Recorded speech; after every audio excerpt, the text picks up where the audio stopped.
gusto ko enjoy ang moments. Pero ito naman, ang susunod na poem, na tula, ay mula kay Rowan Patulan.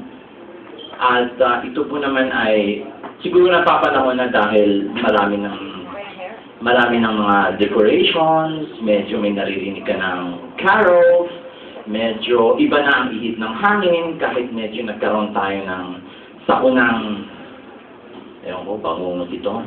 Hindi ko kaya. Pero, okay lang. Pakinggan natin to. From Rowan Patulan, Parol. Umiihip ang hangin na babalot ng dilim. Malungkot na kataligiran, paano pasasayahin?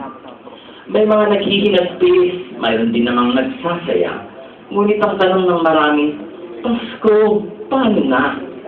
Nauuhaw, nagugutong, giniginaw, namimilipit, sa kanyang sisilong, daan-daang nawala ng bahay sa ninang agupit. May parol pa kaya silang maisasabit kung ang kanilang kapaligiran ay nababalot ng pae? Nakikita mo ba ang nararamdaman na lang? Ang sigaw nila na humihingi ng iyong dalaw? Napapansin mo ba o nagbubulag-bulagan sa mga hinagpis ng iyong kababayan? Mabalad ka ngayong Kapaskuhan, may parol, regalo at handa sa kapagkainan. Sila kaya? Saan pupunta? Saan magsasalo ang nawalan ng pamilya?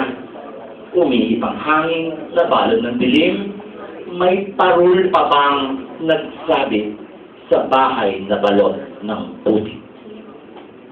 Thank you.